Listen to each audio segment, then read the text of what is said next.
Hola, buenas tardes. El día de hoy vamos a dar inicio a nuestro programa Nueva Cultura Empresarial. Este programa va a estar conducido por la empresa Soluciones Integrales Contucer y por una servidora, que soy María Padilla Olvera. Mi especialidad es como coach y máster en programación neurolingüística y me especializo más en lo que son las habilidades interpersonales para poder interactuar con las personas aquí, tanto en el trabajo como en la casa. Y hoy vamos a dar inicio a este programa con un invitado especial. El objetivo de este programa es que le demos a la comunidad empresarial y de emprendurismo las habilidades para poder llevar a cabo su negocio. Entonces hoy vamos a dar inicio a este programa presentándoles a alguien que es especialista en contabilidad, porque como ustedes saben, toda empresa requiere de un contador. Entonces tenemos hoy aquí al contador Juan Manuel. Él viene de la empresa Consciencity y nos va a hablar de algunos requerimientos que necesita cada emprendedor. Adelante, Juan Manuel. Hola, Mari, muchas gracias por la invitación. Un gusto estar en tu primer programa. Y pues sí, como bien comentas, es importante cuando inicias un negocio, iniciar bien asesorado, ir creando una estructura en tu empresa, independientemente si eres persona física o persona moral. Se considera que son una empresa porque están teniendo actividades empresariales. Entonces es importante ir teniendo esa estructura.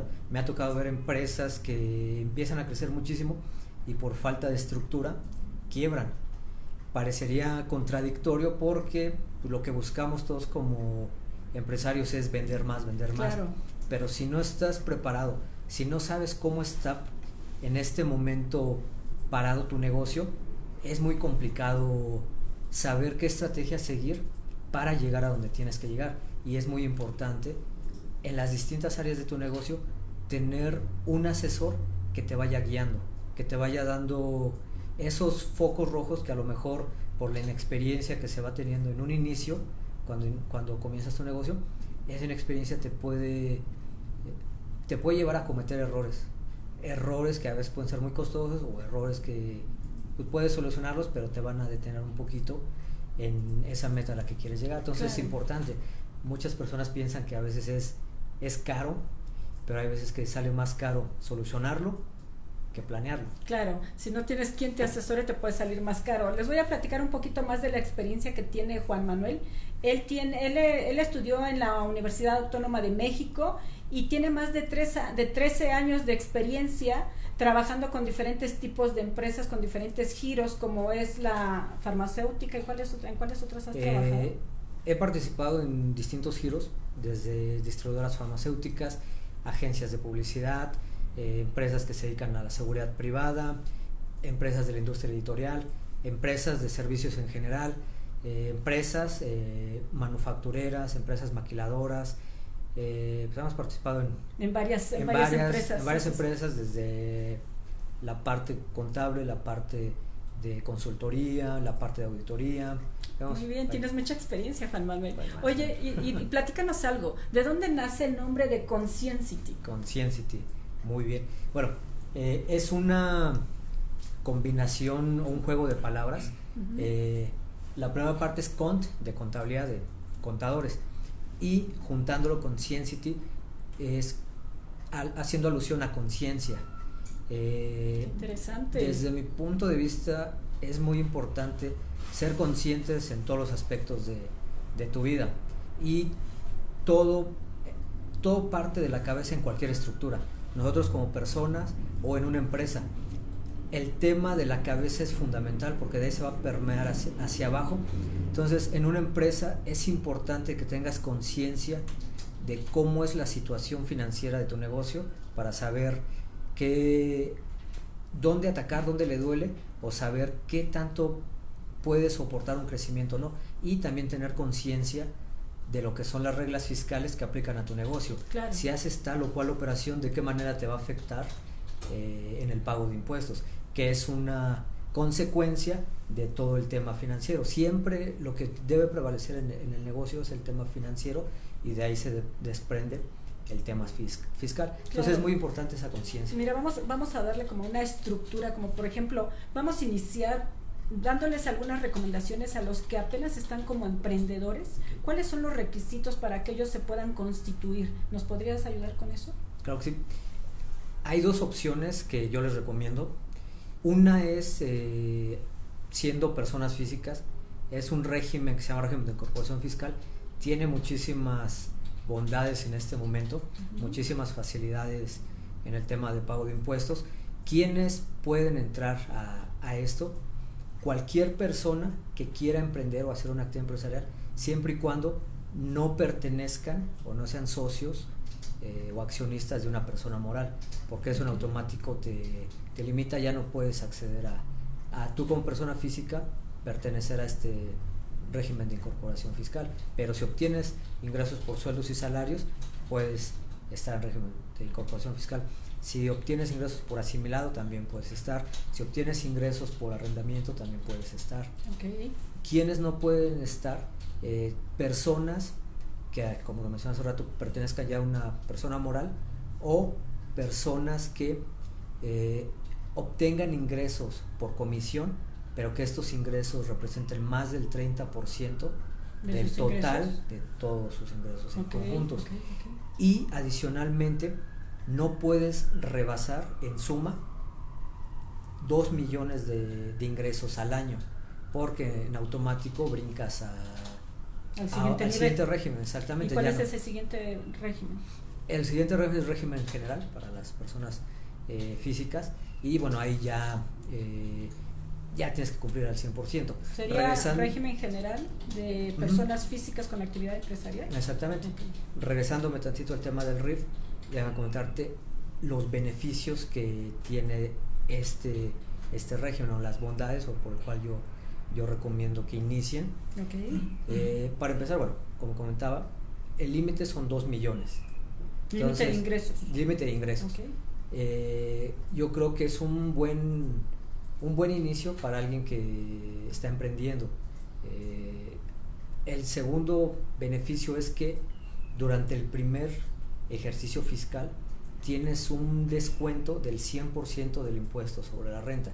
Te pongo un ejemplo. Tú obtienes 100,000 pesos de ingresos menos tus gastos deducibles, de 60,000 te queda una utilidad de 40,000 pesos. Sobre esa utilidad tú calculas tu pago de impuesto. Como persona el ISR, ahorita estamos en el ISR y ahorita pasamos al IVA. Como persona física, dependiendo de tu nivel de utilidad, no de ingreso, sino de utilidad, ya después de que a tus ingresos le restaste tus gastos, puedes pagar una tasa de impuestos desde el 1.92% hasta el 35%, de acuerdo a una tabla con la cual se calculan los impuestos de la persona física. Entonces vamos a poner una tasa del 30%. Entonces, sobre los 40,000 pesos que tienes de utilidad, lo multiplicas por el 30%, te da 12,000 de impuesto. 12,000 pesos que tienes que pagar menos el 100% del beneficio. Al final de esos 12,000 pesos terminas pagando 0 pesos durante el primer ejercicio fiscal. Aquí hay que tomar en cuenta que el periodo fiscal para un RIF es distinto de cómo es para los demás regímenes. Para una persona física con actividad empresarial, servicios profesionales, o una persona moral, su ejercicio fiscal termina exactamente el 31 de diciembre, independientemente si iniciaron o no el 1 de enero. Independientemente de la fecha en que iniciaste, todos ellos terminan el 31 de diciembre. Para el RIF no, para el RIF es distinto. Inicia en tu bimestre 1, es en el mes que iniciaste. Te pongo un ejemplo. A lo mejor tú inicias operaciones en el mes de julio. Tu primer bimestre es julio-agosto. Entonces es el primero y vas contando hasta llegar al sexto. A partir de ahí sería un año. A partir de ahí sería un año. Tu último bimestre va a ser mayo-junio.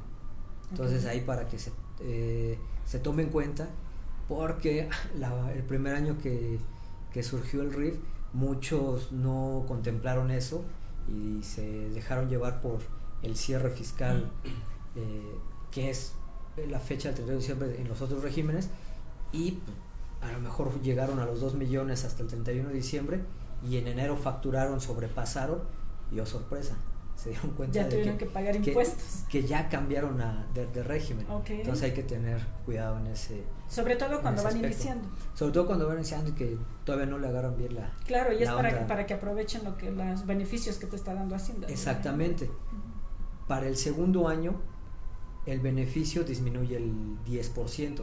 ¿Qué quiere decir? Que te dan un descuento del 90% de tu impuesto. De estos 12,000, pues vas a pagar nada más el 10%, que son 1,200, en lugar de los 12,000 pesos. ¿Y en el tercer año cómo es? Continúan los beneficios, va disminuyendo el beneficio 10% cada año, hasta después de 10 años okay. Ya pagas el 100% del impuesto sobre la renta. Y respecto al RIF, también se tienen, respecto al IVA, que es el impuesto a valor agregado, que pagan los RIF, también se tienen beneficios. Las actividades que tú tienes con algún cliente que te pide factura, bueno, ahí pagas el 16% de IVA, normal, como cualquier régimen. Pero si tú tienes operaciones con el público en general, ¿y quiénes son el público en general? Son todas aquellas personas que llegan, te compran y no requieren factura. Oye Juan Manuel, perdón, una pregunta más. ¿Qué tipo de giros pueden entrar o con qué actividades puedes entrar a este régimen? Ok, bueno, concluyo nada más el tema del IVA. Cuando son ventas al público en general, igual el primer año tienes el beneficio del 100% de descuento del IVA, y por esas ventas al público en general no trasladas al cliente el 16%. Pues tienes una tasa preferencial que va desde el 2% hasta el 8% del impuesto agregado. Exactamente. Okay. Y el primer año tienes el descuento. Regresando a la pregunta que me comentas, ¿qué actividades? Todas las actividades empresariales, desde lo más básico, como a lo mejor una peluquería, una carnicería, una pollería, un restaurante, un taller mecánico, es muy variado, son muchísimas actividades empresariales. ¿Qué actividades no podrían estar? Las actividades para las cuales tú requieras tener una cédula profesional para ejercer esa actividad. Por ejemplo, los doctores no pueden tributar en el régimen de incorporación fiscal por los ingresos que obtengan por su actividad de médico. Pueden tener la actividad de médico y pagan un impuesto por este lado, y a su vez pueden estar como RIF, pero teniendo otro tipo de actividad. Por ejemplo, a lo mejor ponen un restaurante y por los ingresos que obtengan del restaurante sí pueden estar como régimen de incorporación fiscal, pero hay que tener cuidado porque tienen que ir viendo cuánto suma de ingresos lo que obtienen entre las dos actividades, y en suma no pueden rebasar 2 millones porque brincan al siguiente ahí me surge la duda. Para su actividad, ¿cómo se darían de alta entonces en Hacienda? Ok. En el tema del régimen de incorporación fiscal es muy sencillo. Si todavía no tienen RFC con homoclave, desde la página de internet, con únicamente su CURP, pueden ingresar y hacer todo el trámite de inscripción, y desde ahí pueden comenzar a facturar desde la página de internet. No necesitan contratar a un proveedor externo. Inicialmente les es funcional la página del SAT para hacer sus facturas. Ya si requieres un sistema un poco más robusto que te permita almacenar datos de tus clientes, llevar un histórico de cuánto has facturado, qué te falta por cobrar de eso que has facturado, llevar una base de datos más completa, más extensa, bueno, ahí sí ya tendrían que contratar los servicios de algún proveedor autorizado de facturación. Pero mientras no necesiten eso, mientras sean a lo mejor muy pocas las facturas que realicen al mes, les puede funcionar muy bien el portal de Hacienda. Exactamente. Y bueno, básicamente eso es para el tema si tú decides iniciar como persona física. Sí, ahí me queda la duda porque fue con el tema del médico en lo que yo me estoy confundiendo, porque dijiste va a tener dos actividades diferentes. A lo mejor pone un restaurante y entonces está teniendo un ingreso por ese restaurante, pero además está teniendo ingresos por su actividad en sí de médico. Entonces, ¿cómo se da de alta en Hacienda? O sea, ¿sí se puede utilizar ese régimen o tendría que darse de alta de dos maneras? tiene las dos obligaciones. Van a subsistir los dos regímenes, el régimen de servicios profesionales y el régimen de actividad empresarial. Y luego los unifica y suma sus ingresos y no deben de rebasar. Más para efectos de que no rebase los 2 millones. Para efecto del pago de impuestos se pagan por separado. Ya me quedó más claro. Gracias. No, ok, y para darse de alta como una empresa moral, una persona moral. Muchas veces cuando tú estás emprendiendo, pues a lo mejor ser persona física te funciona, pero llega un momento que quieres acceder a otros clientes que forzosamente te requieren que seas persona moral para que ellos te puedan comprar o recibir los servicios que tú ofreces. Sobre todo si le quieres vender a empresas más grandes, ¿no? Exactamente, muchas veces les da más la confianza trabajar con personas morales que con personas físicas, y para esto existe una opción en la cual te puedes ahorrar el tema de los gastos notariales de constitución de la sociedad. ¿Cómo es eso? A ver, y lo puedes constituir en línea, te tardas máximo 2 horas en constituirlo. O sea que no necesitas ir a una notaría. No necesitas ir a una notaría, puedes hacerlo desde tu casa, desde tu oficina, muy sencillo, que es el régimen de las sociedades por acciones simplificadas, que surgió a partir de, si mal no recuerdo, del año 2016-17, y impulsado a través de la Secretaría de Economía como una medida para que cada vez más personas se involucren en este tema de emprender y que tengan muchas facilidades tanto en tiempos como económicas para poder constituir su sociedad. Perdón, en esta sociedad es donde ya no necesitas tener socios, valga la redundancia, para poder crearla. Así es, esta sociedad la puedes constituir desde una persona.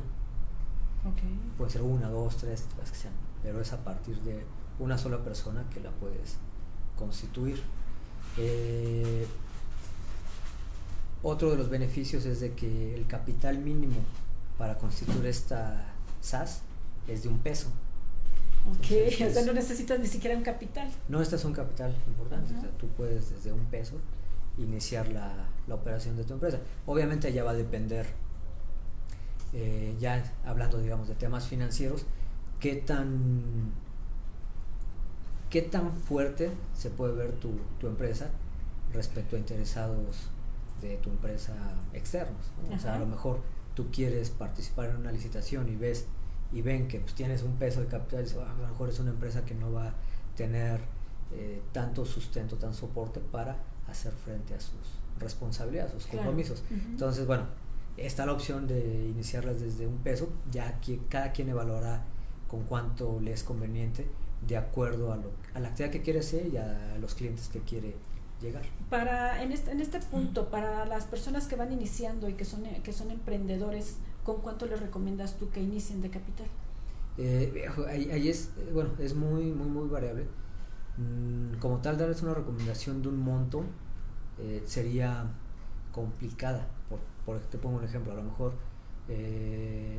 un despacho de contadores, a lo mejor un despacho de contadores, si son 1, 2, 3 socios, podrían iniciar con un capital de $50,000, ¿no? Básicamente ese capital te va a ayudar a comprar tus activos, tu computadora, licencias de software contable, mobiliario, equipo de oficina, etcétera. Más o menos te va a ayudar a eso. Habrá empresas que en las licitaciones les pidan un mínimo de capital. Entonces ahí es complicado dar un monto recomendable con el cual va a atender a las necesidades y las características de cada emprendedor. Y sobre todo al nicho al que se van a dirigir, con qué empresas, con qué tipo de empresas van a trabajar. Exactamente. Entonces ahí ya va a depender de ellos, y también que tengan el capital, porque una de las obligaciones es, constituyes tu empresa, a lo mejor en ese momento no tienes el capital para aportarlo a la empresa, pero te dan como fecha compromiso 1 año a partir de que la constituiste, para que tú hagas como socio, como socios, la aportación. Si no haces la aportación, en automático ya no puede ser SAS. te penalizan o es una sanción por no cumplir. Entonces te dan esa facilidad, pero también hay que ver si van a estar en las posibilidades, porque a lo mejor digo, pues yo quiero mostrarme como una empresa fuerte, pues voy a aperturarlo con 500,000 pesos, al fin no lo tengo que desembolsar al inicio, y resulta que pasa un año y yo no puedo aportar ese capital, entonces sería perjudicial. Claro. Entonces va mucho en función de lo que requieran ellos como empresa. Sí, claro. Bueno, platicando un poquito más de los requisitos, ¿qué necesitarías? Inicialmente,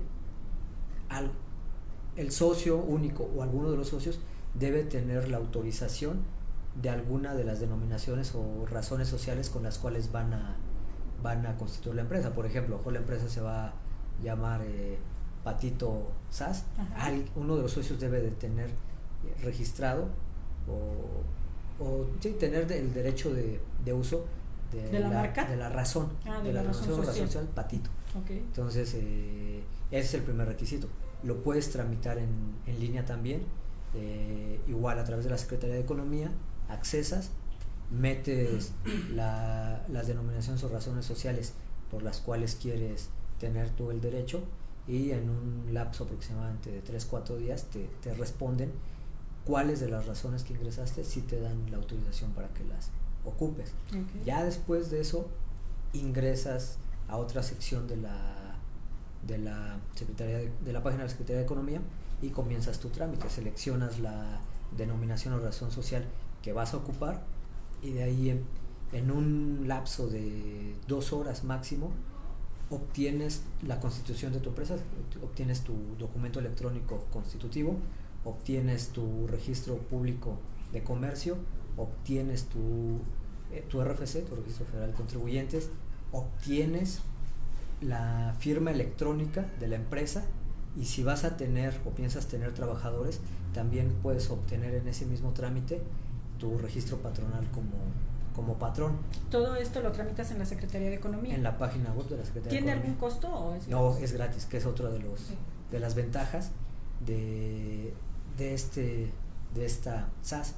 Lo único que necesitas tú como socio, adicional a tener el derecho de uso de esa denominación o razón social, es contar con firma electrónica avanzada, y que uno de los candados que tiene es que los que pertenezcan a esa sociedad no pueden ser socios o accionistas de otra.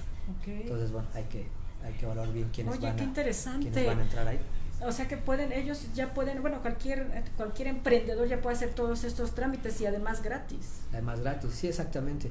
Y bueno, en la parte del tema fiscal, bueno, un poquito antes de pasar al tema fiscal, ¿qué empresas pueden ser SAS? Todas las empresas que facturen hasta 5 millones al año. Okay. En el momento que ya factures más de 5 millones al año, ya tienes que cambiar de régimen, ya te tienes que convertir en ¿cuál sería el siguiente? Tú puedes convertir en una sociedad anónima, en una sociedad de responsabilidad limitada, sociedad comandita simple, comandita por acciones, hay muchas opciones. Ok, entonces, ¿cuál sería tu recomendación para los emprendedores que nos estén viendo de todos estos regímenes? O sea, primero les recomiendas el básico que ya nos comentaste, y después de que ya rebasen cierta cantidad de ingresos pueden pasar al siguiente. Puede pasar a otro régimen, puede ser el SA, SDRL. Como recomendación, nuevamente va a depender mucho de qué quieran o cuál sea la dinámica de su empresa.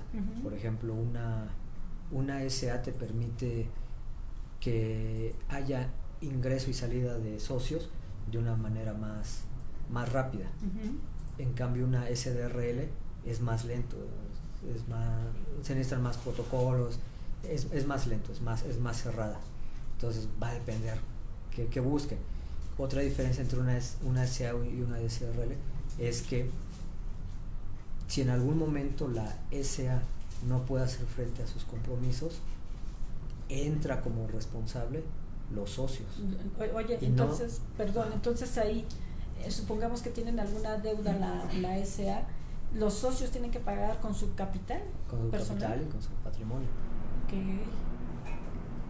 Con la SDRL sucede lo mismo, solamente que tienen la limitante de que van a responder hasta por el monto de su aportación. Si un socio aportó 50,000 pesos, pues Solo hasta por ese monto va. Por eso es responsabilidad limitada. Exactamente. Okay. Entonces, bueno, va a depender mucho. Yo les recomendaría que si en algún momento ya llegan a estar en esta situación, se acerquen con un experto, con un experto como tú, con un contador, con un abogado, okay, que les pueda dar los pros y contras, y ya ellos evalúen qué alternativa les conviene más, porque al final nosotros como asesores, como consultores, desde mi punto de vista nunca podemos decidir por el cliente, porque al final el riesgo lo están asumiendo ellos. Claro. Entonces, si nosotros estamos dispuestos a asumir un riesgo financiero junto con ellos, bueno, pues podemos decidir, pero si no, nuestro compromiso tiene que ser en hacerles ver las alternativas, pros, contras, consecuencias, a lo mejor darles nuestra recomendación, pero al final el que debe de decidir es el cliente, claro, no nosotros como asesores. Claro, tú le pones la información y ya quien toma la decisión son ellos. Sí, exactamente. Entonces, pues hay que darle mucha información para que tengan esa posibilidad de decisión. Bueno, y es un proceso en el que tienen que ir desarrollándose y retomando la parte inicial, es la parte del ser conscientes de lo que te va pidiendo tu negocio, de cómo está tu negocio, de cómo va parado, creciendo, ¿no? de cómo va creciendo, uh-huh, cómo estás, cómo quieres que crezca, ser consciente de lo que se viene, de qué decisiones vas a tomar. Entonces es muy importante que se vayan educando en esos temas. Estás tocando un punto muy importante, Juan Manuel. ¿Por qué? Porque normalmente los emprendedores inician y su empresa empieza a crecer, uh-huh, pero me imagino que no hay como una planeación. ¿Qué recomendaciones les podrías dar tú para que ellos pudieran planear y prever los trámites que tienen que hacer conforme la empresa vaya creciendo? Ok, bueno, inicialmente, además de los requisitos que estamos platicando aquí, pueden existir muchas regulaciones, desde el aviso de funcionamiento de su local donde están trabajando, están operando, si tienen que ver con temas de salud, con temas de alimentos, vienen otros requisitos ante la COFEPRIS. Tienen que analizar bien cuáles son los requisitos que le corresponden de acuerdo a su giro, a su uh-huh, sector, y yo les recomendaría mucho que se asociaran se inscribieran uh-huh, en las asociaciones que les corresponden a sus gremios, porque si en algún momento tuvieran alguna contingencia con alguna autoridad, como asociación ellos te pueden apoyar a interceder de cierta forma por ti y a lo mejor ayudarte a ganar un poquito más de tiempo para solventar las situaciones que se te presenten. Te ayudan mucho a tener cursos sobre obligaciones, sobre temas que tienen que ver con tu giro, okay, no solamente en la parte operativa, en la parte de lo que es la esencia del negocio, sino en todos los requisitos adicionales que tienen que ir cumpliendo. Entonces yo les recomendaría que en un inicio hicieran eso y fueran haciendo un checklist de todas las obligaciones que ya tienen y cuáles son las que podrían tener en qué momento, y conforme se van presentando, bueno, pues irlas atendiendo, irlas atacando. Okay. Eso, digamos, en la parte de trámites. Sería una manera de adelantarse a los hechos y además de estar protegidos, como dices tú, a través de la asociación que tenga que ver con su giro. Exactamente. Uh-huh. Otro tema o una recomendación inicial uh-huh, es en la parte financiera o en la parte contable. A ver, platícanos. Muchas veces le huyen al tema de la contabilidad porque muchos dicen, es que yo no soy bueno para los números, eso no me gusta, yo por eso estudié esto o tal cosa para no tener que ver nada con números. Ajá. Y bueno, muchas veces cuando nosotros iniciamos un negocio, lo iniciamos en algunas ocasiones porque vemos que es algo que deja dinero, en otras ocasiones porque pues, es algo que nos gusta hacer, nos apasiona y además somos buenos haciendo eso. Ajá, ajá. Entonces hay distintas motivantes para comenzar un negocio, pero en lo que todos coinciden es de que te guste o no te guste, te va a llevar esto a que tengas que ver números, tengas que ver si tu negocio está ganando o está perdiendo, si es rentable o no es rentable. Claro. Entonces parte integral de tu crecimiento es interesarte, a lo mejor no les va a gustar, no, pero interesarse por su parte contable, porque pudiera parecer contradictorio para las personas que abrieron un negocio porque ganan bien y por obtener dinero, que las finanzas se las deleguen a otra persona. Era lo que te iba a comentar, Juan Manuel. ¿Por qué? Porque, por ejemplo, hay emprendedores que inician su negocio porque es una actividad que les gusta, y puede ser, a lo mejor, la actividad puede ser operativa o puede ser del área de ventas. Entonces, tú les recomiendas que si ellos no, su fortaleza no es la contabilidad, deleguen esta información o que se empapen de ella. Yo les recomiendo que se empapen de ella. Llega un momento, o al inicio, somos todólogos, ¿no? Claro, hacemos de todo. Hacemos de todo. Sin embargo, el tema financiero te va a llevar a un tema fiscal. Entonces, es importante que estén involucrados, que sepan de sus números. A lo mejor no van a llevar ellos como tal la contabilidad, que el cargo y el abono, el registro en el sistema contable, pero que sí la entiendan, que ellos lleven registros detallados de todo lo que van cobrando, ya sea que se los depositen en su cuenta bancaria, que sea en efectivo, pero que vayan llevando registro de todo. Que lleven un control de sus entradas y salidas. Exactamente, okay. De sus gastos, que los vayan clasificando. A lo mejor inicialmente lo pueden clasificar en dos grandes rubros, que son sus costos y sus gastos. Los costos, haciendo un breviario cultural, son todas aquellas erogaciones que vas a recuperar a través de tu precio de venta, ¿no? Por ejemplo, una libreta, ¿no? Me hago promoción. Una libreta pues, tiene su pasta, tiene una espiral, tiene hojas. Todas las erogaciones que se hagan para comprar este tipo de insumos, tú los recuperas a través del precio de venta. Entonces, todo lo que vemos en una libreta serían nuestros costos.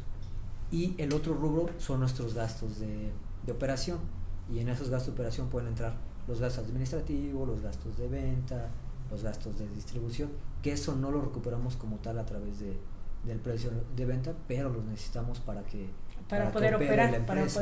Por ejemplo, comisiones bancarias, ¿no? Claro. O sea, pues, lo necesitamos pues para poder estar recibiendo y pagando de manera más rápida el dinero, o el sueldo que se le paga a la persona que está encargada de la administración de la empresa, o las comisiones que se les pagan a los vendedores por promocionar nuestro producto, por llegar a metas de ventas. Eso ya es otro rubro que no recuperas a través del costo, y son los gastos operativos. Entonces, pero de entrada, sí, que sí lleven un control, que ya después lo puedes tú desglosar, o sea, ustedes como contadores, que son los especialistas, sí, pues ya después registran los gastos dependiendo del rubro que le corresponda. Exactamente. Pero de entrada que sí lleven un control de cuánto tuvieron de ingresos y cuánto tuvieron de gastos. Exactamente. Ajá, perfecto. Porque, bueno, hay de todo, o luego nos encontramos de todo en la práctica de la contaduría. Antes, cuando era el tema de papel, pues llegaban los clientes y decían: ay, mira, contador, aquí traigo todas mis facturas de gastos, todas mis facturas de ingresos, y aquí están mis estados de cuenta. Y ya empezabas a revisar y dices: oye, no encuentro, pues, de qué son estos depósitos, de qué son estos gastos, ¿no? Entonces, hay veces que se confunde que contabilidad es igual a administración. Claro, y no es así. Muy diferente. Son muy diferentes. Nosotros como contadores nos alimentamos de lo que nos informa la administración, porque la administración se encarga de llevar el control de la operación del día a día, y nosotros nos encargamos del registro para obtener reportes financieros. Entonces es muy importante que lleven esa identificación, a lo mejor muy sencilla en un Excel, pero eso va a ayudar mucho a que haya un registro y que sea más fácil al momento que pase al área de contabilidad o a su contador externo, y ese va a ser el paso inicial para tener éxito en los reportes financieros que obtienen, porque si metemos datos que no son ciertos, procesamos datos que no son ciertos, pues al final vamos a obtener reportes que no son ciertos, no son confiables, no van a ser oportunos y no van a funcionar mucho para una toma de decisiones más certera. Entonces claro, es muy importante que lleven por lo menos ese registro. Va a llegar un momento en que a lo mejor ya van a hacer muchísimas operaciones. Bueno, a lo mejor en ese momento convendría que contraten a alguien interno que les dé seguimiento al tema administrativo y se lo pase a la de contabilidad, y adicional a los reportes financieros, de ahí se va a desprender el pago de impuestos. Claro, entonces de ahí sale todo. Es muy importante el pago de impuestos, y más ahorita que ya todo viene a ser electrónico, o sea, ya vienen cambiando los Claro, los de hecho ya hasta paradigmas. las facturas, los pagos, ya todo es de manera electrónica. Todo es electrónico. Déjame decirte que hace muchos años yo inicié como auxiliar contable, Okay. y efectivamente pienso que la contabilidad es un mal que no queremos, pero que finalmente, como dices tú, nos ayuda a llevar un control de nuestra, puede ser de la empresa, pero también de las finanzas personales. También. Porque yo recuerdo que cuando ya no quise ser contador, dijo, esto es muy aburrido, ¿y para qué me sirve? Yo no quiero ya saber de números. Sin embargo, ahora veo pues que es necesario llevar ese control. Sí. Y aun cuando yo dije que quería dedicarme a otra cosa totalmente diferente a la contabilidad, finalmente tengo que utilizar la contabilidad y llevar ese control para no perder, pues porque a veces hasta si no llevas el control hasta puedes tener pérdidas en tu negocio y no te das cuenta hasta el momento de que se pagan los impuestos. Exactamente. Sí, y bueno, ahorita ya el paradigma del pago de impuestos, cada vez la autoridad fiscal tiene muchísimas herramientas para fiscalizarte de una manera más oportuna y más cercana a cómo tendría que ser el pago de impuestos. Claro. Por eso hubo hace años una campaña muy fuerte del SAT de que ya no vas a necesitar contador. Sí, a lo mejor ya no vas a necesitar contador para hacer el cálculo de impuestos, porque va a llegar un momento en que con toda la información que tienen te va a llegar tu propuesta de pago de impuestos. Para que vayas si y estás pagues de acuerdo, nada más. ya nada más vas y pagas. Claro. Sin embargo, nosotros como contadores tenemos que evolucionar, ya no podemos permitir como profesión seguir siendo el típico contador que nada más te calcula impuestos. Tenemos que evolucionar a ser asesores, consultores financieros, y de ahí se desprende el tema fiscal, donde se pueden hacer estrategias todas basadas en ley para eficientar y pagar de manera correcta los impuestos, y no vayas a tener después alguna consecuencia que se pueda de manera incorrecta. A lo mejor pagaste de más, después aviéntate el trámite de la devolución, que últimamente está ahí están poniendo medio pesados, están tardando muchísimo en devolverte el dinero, o que hayas pagado de menos y después tengas que pagar actualizaciones, recargos, multas, y te lleva a tener una incomodidad de que tuviste algún requerimiento. Pues aquí lo están escuchando ustedes a Juan Manuel. A veces no nos gusta lidiar con esta parte de la contabilidad, pero precisamente existen personas como él que son expertos en llevar estos temas y que nos pueden ayudar mucho a solventar, como dice él. ¿Por qué? Porque nosotros nada más llevamos el control, pero a veces no tenemos esas estrategias o esa visión para manejar las estrategias y aprovechar esas ventajas que nos da el SAT. Entonces podemos acercarnos a alguna persona especialista como Juan Manuel para que nos ayude en estos temas. Si nos quieres dejar tus datos, por favor, Juan Manuel. Claro que sí. Les doy el número de la oficina. El teléfono es 56 58 48 94. El correo de contacto es contacto@contciencity.com. Ahí nos pueden localizar, y si tienen alguna duda, con todo gusto no duden en llamarnos y ver qué podemos hacer por ustedes y de qué manera podríamos apoyarlos. Claro, perfecto. Muchas gracias, Juan Manuel. Aquí tienen ya su información. Si tienen dudas nos pueden escribir a las redes sociales, nos pueden buscar también en la página de @contusersc, y cualquier duda que tengan nos la pueden dejar por ahí y nosotros con gusto se la pasamos al contador. Gracias, con esto estamos cerrando nuestro programa del día de hoy. Muchas gracias, hasta luego.